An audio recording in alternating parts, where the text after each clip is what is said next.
Welcome back to We Got Gravy. Today we did a ribeye steak, roasted red potatoes, and that homemade steak sauce. This was requested by one of our viewers, Brian. Let me show you how we put this together.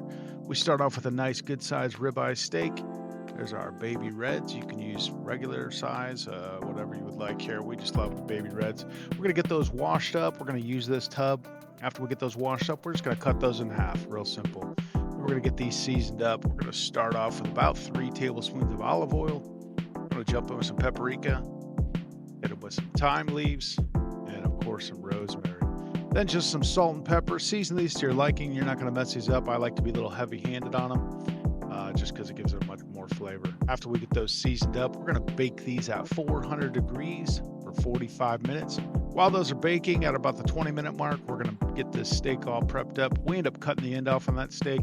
Good steak like this just needs some salt and pepper. We're also going to build a sauce, so it's going to be delicious. There's about a tablespoon and a half of that olive oil. We're going to get that heated up on a medium-high heat, get our steak ready. First thing we're going to do is we're going to sear that fat cap. Go down in that fat cap for about a minute and a half. We're just going to lay that on that side. About 3 minutes on that first side, then we're going to flip it. After about a minute and a half on this side, like I said, keep that medium-high heat. We're going to go in with about 2 tablespoons of butter. We're going to start building the sauce. Now you can use fresh ingredients here. I would have if I had it. I didn't. I used 4 cloves of garlic. I just used our dry thyme leaves and rosemary. Still comes out fantastic. Fresh will be better though. So go ahead and use your dry ingredients. We're going to let that sizzle up and keep searing. We're just going to start basting that steak there. There you go. Do this for about a minute and a half, and then we're going to pull that steak. Now, I rest my steaks for 15 minutes at a minimum. I would suggest doing the same. Now we're going to build that sauce. We're going to put a little butter on that steak. Then we're going to go take all that beautiful fond that we got from that seasoned up steak and that rosemary and thyme. Let that garlic roast some. We're going to go in with 2 tablespoons of butter. We're going to start building the sauce. Here we're going to come in with about 2 tablespoons of soy sauce. Use your favorite. We like the Great Value products. Here we go. About 2 tablespoons of that. Then we're going to do about a tablespoon and a half of your favorite balsamic vinegar. Like I said, we love the Great Value products. There it is. We do about a tablespoon and a half of that. Then we're going to go in with Hidden Valley Ranch. Now, this is going to be our emulsifier. This adds a nice tang, a nice umami flavor. We're going to do about a tablespoon to 2 tablespoons of this.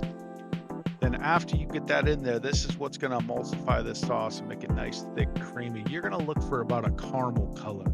Get that stirred around. This will take about a minute and a half to get this sauce all bound together. There it is. Don't you get that color, you're in the perfect spot. Set that in a bowl, set that aside. We melted 2 tablespoons of butter. We went with a tablespoon of the garlic. We're going to throw that on those beautiful red potatoes. There they are. They're done now. These things are fantastic. Put those back in your tub. Add that butter and that garlic. Now, we don't cook that on there because I don't want that garlic to burn and make those potatoes bitter. There's our steak. We're going to give this a cut. We were shooting for a medium here. If you want a medium rare or even a rare, you're going to pull about a minute off your times.